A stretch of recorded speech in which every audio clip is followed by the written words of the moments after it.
Nyeri sendi dapat berpengaruh ke mobilitas sendi. Mungkin jari jadi susah digerakkan, susah ditekuk, atau diluruskan. Bahkan beberapa ada yang kesulitan untuk menggenggam dan memegang. Lalu sebenarnya apa saja penyebab nyeri di jari dan bagaimana tips untuk menanganinya? Simak terus video ini karena kami sudah merangkum informasi penting seputar nyeri pada jari beserta tips mengatasinya. Jadi jangan kemana-mana, stay tune. Assalamualaikum warahmatullahi wabarakatuh. Halo teman Visio, kembali lagi dan saya Lia Hamidah, teman Visio Anda. Kali ini kita akan bahas tentang penyebab yang paling sering menyebabkan nyeri di jari, khususnya di jari tangan. Assalamualaikum warahmatullahi wabarakatuh. Halo teman Visio, kembali lagi dan saya Lia Hamidah, teman Visio Anda. Kali ini kita akan bahas tentang penyebab yang paling sering menyebabkan nyeri di jari, khususnya di jari tangan. Kemungkinan penyebab yang pertama yaitu cedera pada jari. Cedera pada jari ini sering terjadi khususnya bagi Anda yang sering membawa beban berat menggunakan jari atau olahraga yang membutuhkan peranan dari jari tangan. Cedera pada jari juga bisa disebabkan karena Anda jatuh ya, misalnya menumpu pada tangan dan jari seperti ini, atau bisa jadi karena terbentur, bisa juga disebabkan karena jari diulur atau digerakkan secara berlebih melewati kapasitasnya. Gejala yang paling khas adalah nyeri disertai bengkak, kemudian berkurangnya mobilitas hingga pada beberapa orang itu menyebabkan kekakuan sendi. Bahkan dalam beberapa kasus cedera yang lebih parah bisa juga mengalami dislokasi atau tulangnya bergeser ya. Tidak pada tempat seharusnya, bisa juga mengalami patah tulang atau robeknya ligamen atau juga tendon.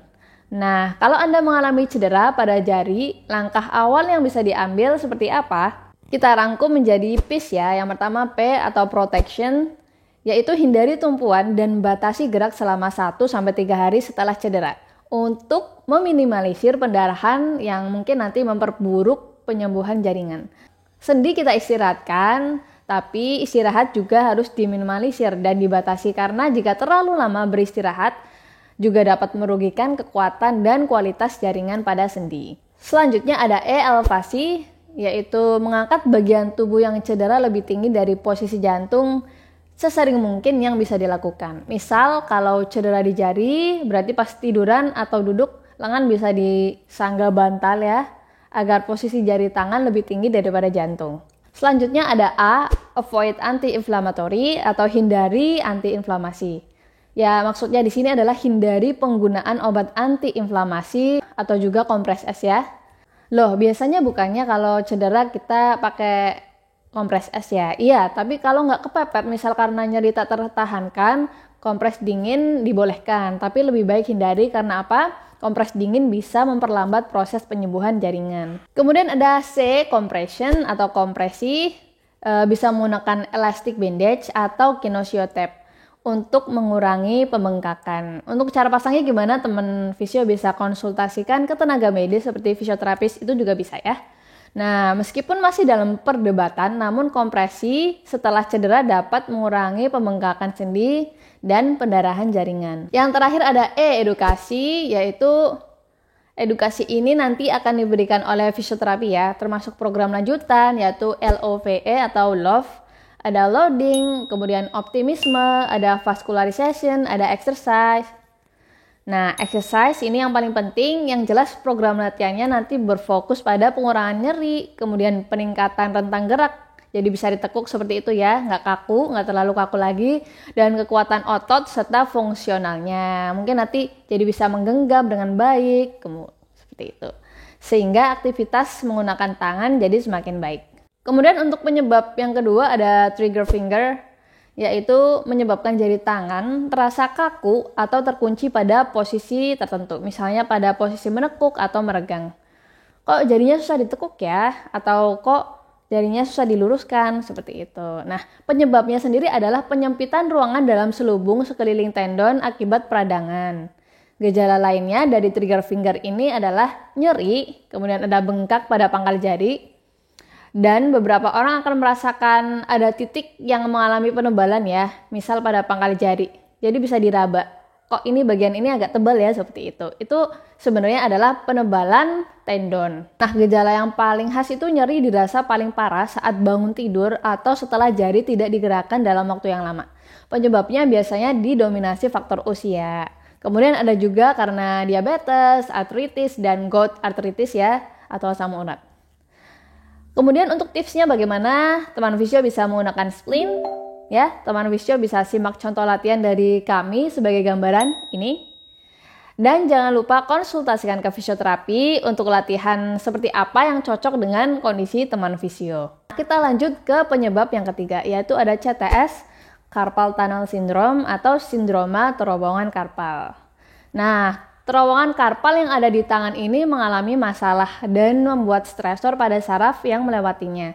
Gejalanya bisa berupa nyeri pada tangan dan pada jari. Nyeri tangan biasanya dirasakan saat pagi hari. Kemudian nyeri pada jari biasanya lebih sering pada malam hari. Ya, nyerinya bisa menyebar ke jari-jari, kemudian jari-jari itu bisa merasakan kesemutan. Ada juga yang mati rasa, sulit membedakan antara panas dan dingin, bahkan ada yang mengalami kelemahan sehingga kesulitan untuk beraktivitas seperti menggenggam dan lain-lain. Tips untuk meredakan, teman fisio bisa menggunakan brace atau spleen ya.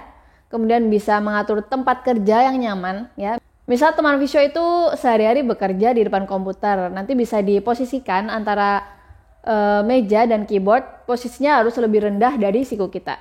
Atau minimal sejajar lah ya. Biar stresornya tidak berlebih seperti ini. Nah, kemudian bisa melakukan senam ringan ya, khususnya pada bagian tangan karena sumber masalahnya sebenarnya di tangan. Oh iya, teman fisio bisa lihat contoh latihannya di sini ya.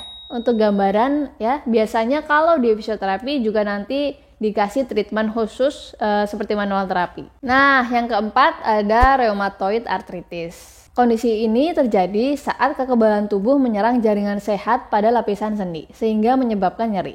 Biasanya paling buruk muncul pada pagi hari ya nyerinya ya. Kemudian ada bengkak di sekitar sendi jari, ada kelainan bentuk dan kekakuan pada jari. Untuk mengatasinya bagaimana? Karena rheumatoid arthritis ini merupakan autoimun, penyebabnya pun belum jelas, maka langkah pertama adalah kita tingkatkan dulu imun kita. Setelah itu konsumsi makanan anti-aging dan anti-inflamatori seperti buah-buahan, sayuran, raw food seperti itu ya. Bisa juga dengan coconut oil atau olive oil, rempah-rempah juga bisa seperti kunyit, jahe. Kemudian kurangi makanan yang mengandung gluten atau tepung ya. Jangan lupa istirahat yang cukup dan keep positive thinking. Nah, itu tadi beberapa penyakit yang paling sering menyebabkan nyeri pada jari tangan. Kalau teman fisio yang dirasakan apa? Coba komen di bawah ya. Sekian teman fisio, informasi yang bisa kita sampaikan. Semoga kondisi jari teman fisio cepat membaik. Sampai ketemu di kesempatan selanjutnya. Wassalamualaikum warahmatullahi wabarakatuh.